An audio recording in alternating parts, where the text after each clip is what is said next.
nin taajira oo ganacsada ayaa jamaaca ku ziyaaratay xafiiskiisii shaashad weyn baa hor taalla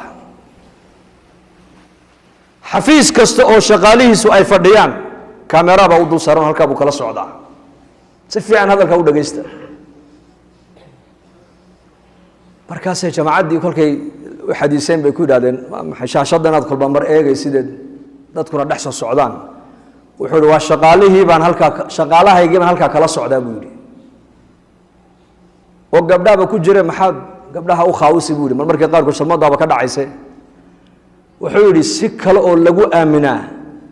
ma jirto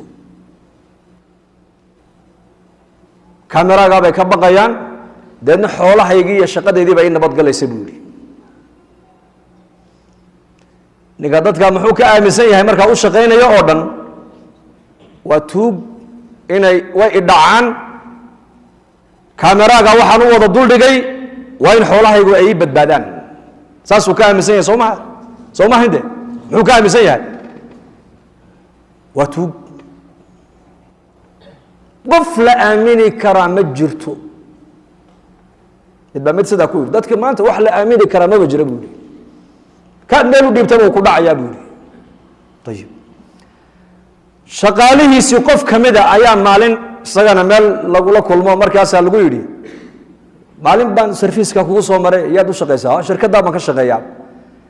imsa sana ka shaqeysaa 7 sano lacag muxuu inisiyaa inta maalinta shaqada bilowday ilaa 7 sano lacagtaadu ma inta unba hawa inta oo nima biiriyo sanad kasta wuxuu nagu yiraahdaa waa ni biirin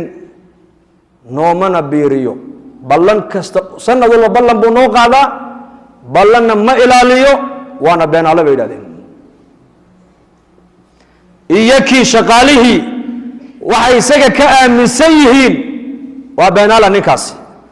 isagii iyaka wuxuu ka aaminsan yahay waa tuug haddana ninkii maalin dambaan aragnay bal warano ma fiicanto shirkadii way kacdo waan xidhay buu yiri maxaad u xidhay wax dad waan aaminaan weynay buu khalaas dadkii amaana ma la buu yiri waxa laga yaabaa dadka u shaqeynaya oo dhan inay jaamacada ka soo baxeen isagana inuu jaamacad soo dhigtaan laga yaabaa laakiin amaano qofkii inuu yeesho inuu ballan buuxiyo uu noqdo inuu rusheego uu noqdo inuu cadaalad falo uu noqdo inuu tabiicad wanaagsan uu noqdo ma dibloom bay u baahan tahay mise iimaan bay u baahan tahay bal sheega iga jawaaba qofku inuu rusheego noqdo oo ballan buuxiyo uu noqdo ballan ilaaliye tabiicad wanaagsan cadaalad sameeye ihsaan sameeye inuu noqdo ma dibloom buu u baahan yahay ma maqashay wali jaamacad la yiri ninka ka soo baxa wuxuu noqonay nin amaana xaafida nin rusheega ah nin ballan buuxiye ah nin cadaalad sameeya ma maqasheen ma jirtaa jaamacad aynkaas ma jirto way jirtaa waa jaamacadii nabi maxamed alayhi salaatu wasalaam